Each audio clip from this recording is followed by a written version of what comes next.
Right.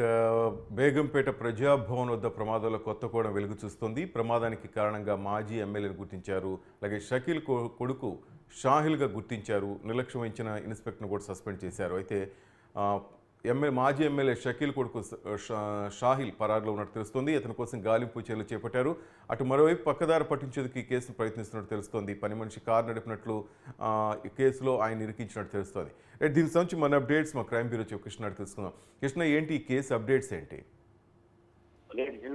ఏదైతే ఈ ప్రజాభవన్ వద్ద జరిగిన ప్రమాదంలో ఆ కేసు అనేక మలుపులు తిరిగింది. ఇది నేరుగా ఈ డీసీపీ దర్యాప్తు అనేది సాగిస్తున్నారు. 3 ప్రత్యేక బృందాలను పెట్టి కేసు దర్యాప్తు కొనసాగుతూ ఉంది. ఇప్పటికే దీనిపైన విధి నిర్వహణలో అంటే నిర్లక్ష్యంగా వివరించి సాహిల్ పారిపోవడానికి కారణమైన అలాగే నిర్లక్ష్యంగా వ్యవహరించిన పంజాగుట్ట సిఐని కూడా సిపి శ్రీనివాస్ రెడ్డి సస్పెండ్ చేయడం కూడా జరిగింది. అంతేకాకుండా సాహిల్ ముంబైలో తలదాచుకున్నట్లుగా గుర్తించిన పోలీసులు అతను అరెస్ట్ చేసేందుకు ఇప్పటికే ఒక టీం అనేది ముంబై కూడా బయలుదేరి వెళ్ళింది.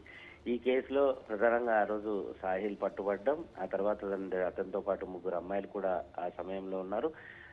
బ్రీత్ అనలైజర్ ద్వారా టెస్ట్ చేసేందుకు హోంగార్డ్ తోటి పక్కనే ఉన్న పంజాగుట్ట ట్రాఫిక్ పోలీస్ స్టేషన్ పంపించిన క్రమంలోనే సాహిల్ పారిపోయాడు. అయితే విషయాన్ని తన తండ్రికి చెప్పిన తర్వాత ఇంట్లో ఉన్న పని మనిషిగా పనిచేస్తున్న ఆసిఫ్ని ఈ కారు నడిపినట్టుగా ఈ కేసులో ఇరికించే ప్రయత్నం చేశారు. పోలీసులకు కొంత అనుమానాలు వచ్చిన తర్వాత ఆ కారులో ఆ రోజు ఉన్న 3 అమ్మాయిలను విచారణ చేసిన క్రమంలో కేవలం 4 మాత్రమే ఉన్నాం, సాహిల్ కారు నడిపారని చెప్పడంతో ఈ కేసు దర్యాప్తు అనేది పోలీసులు మరింత వేగవంతం చేయడం జరిగింది. అంతేకాకుండా 2022లో జూబ్లీస్ లో కూడా తప్పదాగి మితిమీరిన వేగంతో కారు నడిపి ఒక చిన్నారి మీదికి కారు దూసుకెళ్లిన కేసులో కూడా సాహిల్ ప్రధాన నిందితుడు. ఈ కేసులో అప్పట్లో పోలీస్ సంచలనానికి దారితీయడమే కాకుండా ఆ కేసులో జూబ్లీస్ పోలీసులు ఛార్జ్ షీట్ కూడా దాఖలు చేశారు. ప్రస్తుతం అది కోర్టులో ఈ కేసు నడుస్తుంది. ఆ పాత కేసును కూడా పోలీసులు ప్రస్తుతం పరిశీలన చేసి ఎలాగైనా సాహిల్ ని అరెస్ట్ చేయాలని చెప్పేసి దర్యాప్తును మరింత వేగవంతం చేయడం జరిగింది. శ్రీనివాస్,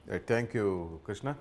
మొత్తం మీద ప్రజాభవన్ వద్ద 3 రోజుల కింద జరిగిన ప్రమాద ఘటనలో కొత్త కోణాలు వెలుగు చూస్తున్నాయి. ఘటనకు బోధన్ మాజీ ఎమ్మెల్యే షకీల్ కుమార్ సాహిల్ అలియా రాహిల్ కారణమని పోలీసులు గుర్తించారు. కేసులో నిర్లక్ష్యం వహించారని పంజాగుట్ట ఇన్స్పెక్టర్ దుర్గారావును సస్పెండ్ చేస్తూ Hyderabad police commissioner Srinivas Reddy already ఉత్తర్వులు జారీ చేశారు. అటు పశ్చిమలో డీసీపీ విజయ్ కుమార్ స్వయంగా ఈ కేసును పర్యవేక్షిస్తున్నారు.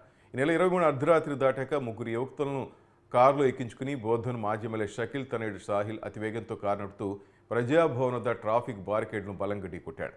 అక్కడ విధుల్లో ఉన్న ట్రాఫిక్ సిబ్బంది పంజాగుట్ట పోలీసులకు సమాచారం ఇచ్చారు.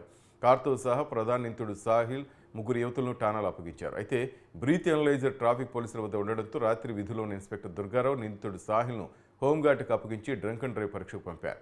ఈ సమయంలోనే అతడు తప్పించుకుని పారిపోయినట్లు తెలుస్తోంది. ఈ విషయాన్ని సాహిల్ దుబాయ్లో ఉన్న తండ్రికి ఫోన్ ద్వారా తెలియజేశాడు.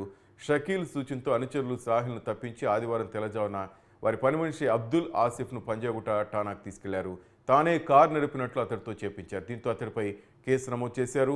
3 యువతులను ఆదివారం ఠాణాకు రప్పించి వాంగ్మూలం తీసుకున్నప్పుడు కారు నడిపిన వ్యక్తి సాహిల్గా నిర్ధారించారు.